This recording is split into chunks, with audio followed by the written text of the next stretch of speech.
विज्ञान में पूरी सृष्टि को 5 प्रकार की ऊर्जाओं से बना हुआ माना गया है।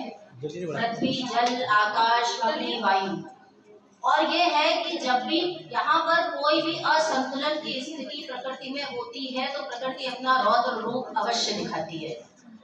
यहाँ हम लोग गंगा समग्र के बैनर तले इकट्ठे हुए हैं और गंगा जी जल का संरक्षण हम लोगों को आज ये संकल्प लेना ही पड़ेगा कि जल का संरक्षण यदि हमने किया तो हम अपनी आने वाली पीढ़ियों को संरक्षित कर पाएंगे। अन्यथा में हम नदियों के किनारे किनारे वृक्षारोपण भी करवाते हैं।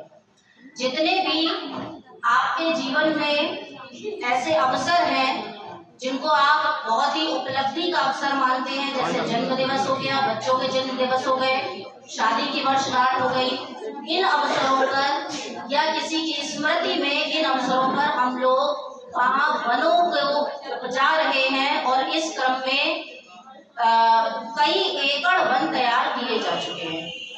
तो जब आप प्रकृति की संरक्षण में रहेंगे तो प्रकृति निश्चित रूप से हम लोगों को भी संरक्षित करेगी। और चूंकि मैं एक शिक्षिका हूँ तो हमारा सबसे अच्छा प्लेटफॉर्म है कि यदि हमने भारत का भविष्य, इस विश्व का भविष्य बच्चों को तैयार कर दिया तो आगे आने वाली पीढ़ियां तो हमारी सुरक्षित रहेंगी ही। तो जैसा मैंने अभी बताया था कि स्त्रियां यदि घर से बाहर निकलती हैं तो वो समाज का, एक उच्च समाज का निर्माण करती हैं। तो अब हम लोग आगे आए हैं तो इसी क्रम में हम लोगों को लगातार इस ओर अग्रसर रहना है और जो हम लोग को जिम्मेदारी दी गई है उसको अच्छे से निभाना है। चलिए कुछ समय हुआ है, लेकिन गंगा मैया से मेरा जुड़ाव काफी समय पहले हुआ है, क्योंकि मैं गंगा तट में ही रहती हूँ, कचरा गंगा घाट। तो वहाँ पर मुझे मतलब कोई दिन ऐसा ही जाता है कि वहाँ लेडीज कभी कपड़े धोते हुए या फिर जेंट्स मुझे बाइक धोते हुए मिल जाते हैं। लेकिन मैंने वहाँ जो दुकान वाले हैं उन लोगों से कहा भी है कि मतलब भैया आप लोगों को रोकते क्यों नहीं है, तो वो कहते हैं कि ये नहीं रोकते, हमें तो उल्टा डांटते हैं। लेकिन मुझे तो ऐसा नहीं मिला कोई भी जो मुझे डांटे, क्योंकि जब मैं उनसे बस सीधा बस कहती हूँ भाई एक बस उनका एक फोटो ही बस लाइव फोटो भेजती हूँ तेरा, और फिर भी भेजती हूँ, उसे ये नहीं पता कहाँ भेजना है क्या करना है, लेकिन वो मान जाते हैं। लेकिन अभी मैंने यहाँ बैठे बैठे को सोचा है कि मैं अगर ऐसे एक तो समझा के कुछ नहीं होगा, अगर मैं चाहूँ अगर थोड़ा सा पूरी टीम अपनी बढ़ाएंगे और उसको अगर हम डिग्री कॉलेज में जाके, गर्ल्स कॉलेज में जाके अगर उस चीज को समय समय पर जाकर हम कुछ बनाएंगे तो शायद ज्यादा लोग समझ पाएंगे। बहुत अच्छा। उतनी ही ज्यादा जल्दी ये कार्यक्रम संपन्न हो सकता है। तो पहला टारगेट जो होना चाहिए वो होना चाहिए ज्यादा से ज्यादा लोगों को जोड़ना, उन्हें जागरूक करना। सिर्फ जागरूक करके उन्हें छोड़ दिया, उनको फीडबैक बार बार लेना होगा, उनको बार बार जगाना होगा, क्योंकि हम सुप्तावस्था में हैं।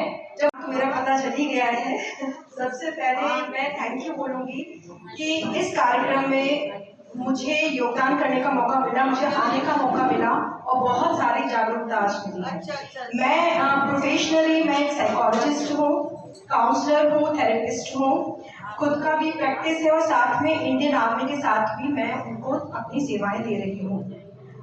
जो हम आज जुड़ रहे हैं इस पवित्र कार्य से, उसके लिए मैं ये कहना चाहूँगी ज्यादा से ज्यादा लोगों को जो फिर मुझे पता लगा कि हम तो गंगा समग्र उस प्रोग्राम में जा रहे हैं जहाँ की हम सोची भी नहीं थी कभी हम जा पाएंगे।